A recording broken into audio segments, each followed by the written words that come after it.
Hello friends, welcome to your channel. I am Bhavna. आज हमने बात करेंगे आरआरबी प्योर कलर के लिए। लगभग 20 दिन बचे हैं। तो अब क्या करना चाहिए, अपनी स्ट्रैटेजी क्या होनी चाहिए और क्या नहीं, मैं उस बारे में बात करूँगी। तो सबसे पहले बात करते हैं प्री की, है ना। तो मैथ का क्वेश्चन की बात करते हैं। सबसे पहले अपने देखा जाए तो मैथ के अंदर इतना वाइड सिलेबस नहीं है, वो ठीक है जितना भी है ना। तो सबसे पहले बात आती है स्पीड मैथ की, क्योंकि ज़्यादातर पोर्शन इसी चीज़ से मिलेगा। हाँ, पीओ में तो फिर भी कम मिलेगा क्योंकि उन्होंने वेटेज बहुत कम कर दिया है, लेकिन कलर के अंदर तो आपको कम से कम 20 नंबर का तो मिल ही जाएगा ना।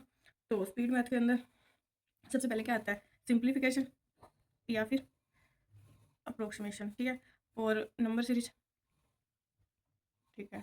फिर आता है क्वाड्रेटिक, लेकिन पहले से क्वाड्रेटिक का वेटेज तो बहुत कम कर दिया है। हाँ, अभी जो भी एग्जाम दिए थे तो उसमें क्वाड्रेटिक तो बिल्कुल नहीं आई थी, नंबर सीरीज भी कम कर दिया पहले से तो, लेकिन क्या पता आरआरबी में तो आती ही है, और पीओ में तो लगभग रोंग नंबर सीरीज ही आती है। इसमें भी दो पार्ट हो गए, एक तो रोंग का हो गया और एक का जो सिंपल सा है वही, ठीक है। तो अब ये चीज़ें, तो फिर अब दूसरा क्वेश्चन की बात करें तो डी आई है, जिसके जितने भी पार्ट है वो सबको थर्ड है अर्थमेटिक। ये देखा जाए तो इन तीनों में ही डिवाइड है ना। तो अगर अपने बात करते हैं, अगर सबसे पहले स्पीड मैथ की बात करते हैं तो सिंप्लीफिकेशन अप्रोक्सीमेशन, आपको इसके लिए स्पीड तेज करनी पड़ेगी अपनी। तो इसके लिए क्या करना पड़ेगा आपको, कोई टेक्निक्स होती हैं जो मतलब कैलकुलेशन स्पीड बढ़ा देती है अपनी। लाइक के जैसे 11 का मतलब अपने को मल्टीपल करना है ना, तो अपने कैसे करते हैं मल्टीप्लाई, वो चीज़, या फिर 5 से गुना है तो 5 से भाग है तो वो कैसे मतलब जल्दी हो जाए ऐसे करके। तो आप टेबल स्क्वायर ये सब याद करिएगा। इसके लिए मैं एक अलग से वीडियो बना दूंगी कि इसमें कौन सी टेक्निक्स है। हाँ, ज़्यादा तो नहीं बताऊंगी, जितना मेरे को आता है मैं खुद की अप्रोच बताऊंगी, ठीक है। और नंबर सीरीज है, अगर आप ये चीज़ स्पीड है तो आप ये पकड़ कर ही लोगे ना कि इसमें क्या हो रहा है वो क्या नहीं हो रहा है, ठीक है। तो आप कर लीजिएगा, ये नंबर सीरीज है, ठीक है। इसकी कम से कम आपको प्रैक्टिस हो जानी चाहिए। एक बार आप वीडियो लेक्चर से कर लो, अगर आपकी काफ़ी टाइम से नहीं करी है या कुछ भी, तो उसके बाद डेली की प्रैक्टिस करो। डेली की 15-15, 20-20 कर लो तो भी हो जाएगा, या फिर एक दिन बैठ के पहले तो 100-150 जितनी हो सके टाइमर लगा के वो कर लो तो भी सही है। फिर बात है डीआई की। तो डीआई के लिए देखो, हालांकि पढ़ते तो आ ही रहे हैं, डीआई सब आता है, लेकिन फिर भी मैं सोच रही हूँ कि एक बार कम से कम थोड़ा-सा रिवीजन हो जाए डीआई का भी। इसके भी कुछ स्पेसिफिक टाइप हैं, अगर आप वो कर लेते हो तो सही रहता है ना, कि चलो एक बार कर लेते हैं वीडियो लेक्चर से। तो आशीष अरोड़ा सर की वीडियोज़ हैं, तो उन्होंने मतलब कि एक वीडियो डाल रखी है, शायद 10 घंटे ही है। अगर आप वो देखोगे ना, सिर्फ टेक्निक्स ही तो पकड़नी है, क्योंकि बहुत कुछ ऐसा होता है कि जिससे आप स्पीड में कर सकते हो, और आरआरबी सिर्फ स्पीड का ही खेल है प्री में तो, ठीक है। तो आप यही वहाँ से कर लीजिए। अब बात आती है अर्थमेटिक की। हाँ, तो लोग पूछते हैं कि क्या मतलब कि पीओ निकल जाएगा क्या अगर अर्थमेटिक नहीं करते तो? देखो, निकलने को निकल सकता है, कोई बड़ी बात नहीं है। अगर आप रीजनिंग में 40 में से 40 कर दो और मैथ तो 20 नंबर की करो, 60 नंबर तो ऐसे आ रहे हैं और कट ऑफ इतनी क्या ही जाएगी ना। तो होने को कुछ भी हो सकता है, लेकिन फिर भी अगर बाई चांस कुछ ऐसा हो जाए कि मैथ के अंदर आए ही ना, सिंप्लीफिकेशन और ये सब, सिर्फ डीआई और मैथ दे दे, सिर्फ अप्रोक्सीमेशन के नाम पर सिर्फ 5 है, फिर आप क्या करोगे? वो भी तो है, और पजल थोड़ी हार्ड आ जाए, नहीं हो तो इसीलिए अर्थमेटिक करनी तो पड़ेगी। तो कुछ 4-5 टॉपिक हैं, अगर आप वो कर लो तो भी बढ़िया है। लेकिन मेरा तो ये है कि अब मैं 20 दिन बचे हैं ना लगभग, तो इन 20 दिन के अंदर मैं सोच रही हूँ कि मैं तो डेली 2 दिन लगा के तो एक अर्थमेटिक का टॉपिक कर लूँ, क्योंकि रिवाइज ही तो करना है, प्रैक्टिस करनी है ना। तो एक बार रिवाइज हो जाएगा, क्योंकि मेरे खुद के नोट्स बनाए हुए हैं तो मैं उन नोट्स से कर लूँगी। तो मेरा अर्थमेटिक के टॉपिक रिवाइज हो जाएंगे। आप भी कर लीजिए, वीडियो लेक्चर देखना तो वीडियो लेक्चर कर लीजिए। मैं अब डेली की टू डू लिस्ट डाल दिया करूँगी टेलीग्राम चैनल पे, आप वहाँ ज्वाइन कर सकते हो। जो मैं डेली पढ़ूँगी वही आप पढ़िएगा। तो मैथ की बात ये हो गई, ये प्री के लिए था, ठीक है।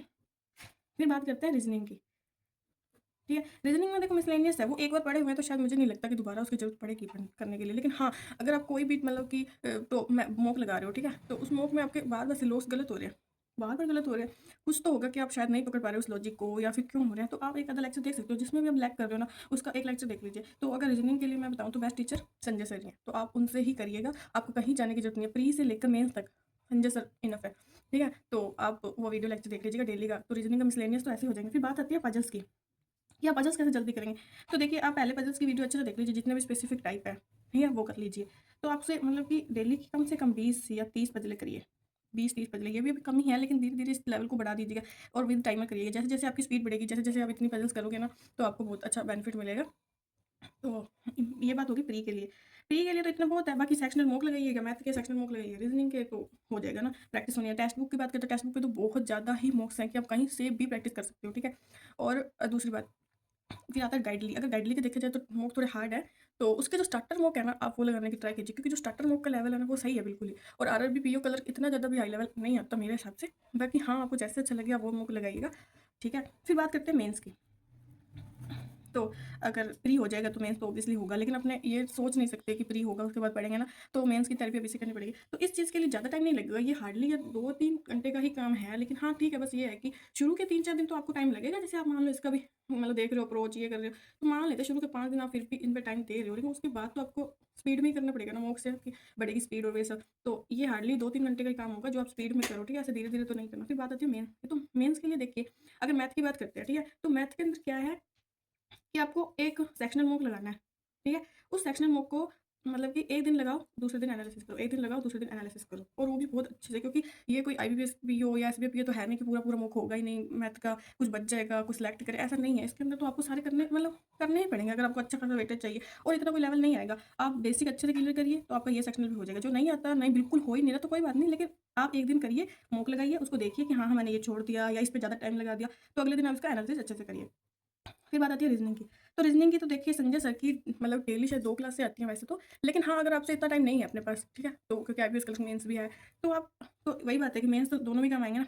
तो रीज़निंग की एक मेंस की क्लास आप डेली देखिए। डेली मतलब सिंगल डे भी मिस नहीं करना। आपकी रीज़निंग की मेंस इतनी अच्छी हो जाएगी, मैं बहुत ज़्यादा सही बता रही हूँ, क्योंकि मैंने भी संजय सर को ही फ़ॉलो किया, तो मेरी रीज़निंग प्री की तो चलो अच्छी थी, वो लगभग सबकी ही अच्छी है। बात आती है मेंस की, तो मेंस की इतना ज़्यादा नहीं होता। तो मैंने आईबीपीएस पीओ मेंस में मतलब 30 नंबर तक की रीज़निंग का किया है। वैसे तो हो जाता 40 तक भी, लेकिन वो पज़ल लास्ट में पता नहीं कैसे दिमाग काम नहीं कर रहा था उस टाइम, तो किया नहीं। बट संजय सर बहुत अच्छे हैं, मतलब बढ़िया पढ़ाते हैं, ठीक है? तो आप रीज़निंग वहाँ से कर लीजिए। फिर ये सब हो गया, मैथ रीज़निंग का तो हो ही गया, मेंस का भी। फिर बात आती है कंप्यूटर की, है ना? कंप्यूटर की जो बात आती है, कंप्यूटर में देखो, हालाँकि अपने ये बोल सकते हैं कि आरआरबी पीओ का प्री तो देकर आएँ कम से कम, उसके बाद कंप्यूटर की तैयारी करेंगे। लेकिन देखो, फिर ना टाइम नहीं मिलेगा, मिलेगा ही नहीं। अपने फिर वही बात है, फिर रह जाएँगे, मतलब वो टॉपिक तो होते रहेंगे लेकिन होगा नहीं। अब जैसे मान लो सचिन ओझा सर की वीडियो देखते हैं, वीडियो लेक्चर, कम से कम ना 40 से 50 वीडियो है। हो पाएगा? नहीं हो पाएगा। या तो आज से देखना स्टार्ट करो, तब जाके हो पाएगा। लेकिन अगर नहीं कर पाते, तो कोई इलाज नहीं है, ठीक है? अगर आपको पहले से पढ़ा हुआ है, फिर भी ठीक है। तो मेरी तो वीडियो देखी हुई है, ठीक है? तो मैं वीडियो लेक्चर नहीं लगाऊँगी, मैं तो मतलब कि पीडीएफ से पढ़ूँगी ना, तो अगर कहीं नहीं समझ आ रहा तो वीडियो लेक्चर लगाऊँगी। बाकी हाँ, अगर आपको वीडियो लेक्चर लगाना है तो आप मेरा टेलीग्राम चैनल जॉइन कर सकते हो, आपको मिल जाएगी, ठीक है? वीडियोज़ मिल जाएँगी, और नोट्स भी वहाँ मैंने अपलोड कर रखे हैं, आपको नोट्स भी मिल जाएँगे, तो आप वहाँ से पढ़ सकते हो। तो मैं डेली की टू डू लिस्ट जो शेयर करूँगी उसके अंदर मतलब एक टॉपिक को 2 दिन देंगे, क्योंकि टॉपिक इतने ज़्यादा है नहीं, और अपने पास टाइम तो काफ़ी पड़ा है ना। ये नहीं है कि कंप्यूटर को अपना आरआरबी-पीओ के प्री से पहले खत्म करना है, ऐसा तो करना नहीं है। तो इसको मतलब कि 2 दिन ही दूँगी, ठीक है? तो वो हो जाएगा। फिर बात आती है सीए की, तो सीए के लिए देखो स्मार्ट कीड़ा बेस्ट है। ठीक है? स्मार्ट कीड़ा बेस्ट है, स्मार्ट कीड़ा के पीडीएफ से पढ़ो हो जाएगा। फिर वीडियो लेक्चर से भी होता है, तो फिर वो शीतल मैम तो है ही, शीतल मैम की मंथली वीडियो देखो। डेली की क्लास लगानी है, तो वो बच्चों क्लास से आप लगा सकते हो कि चलो आज से स्टार्ट करते हैं, तो नवंबर का मंथ तो हो ही जाएगा, फिर दिसंबर।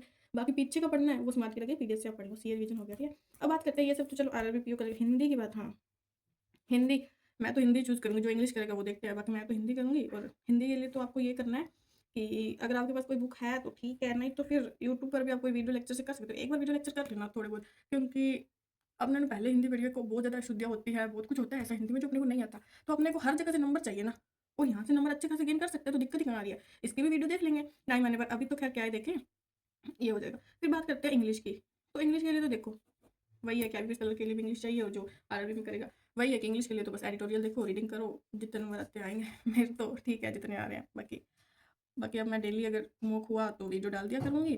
बाकी all the best, thank you.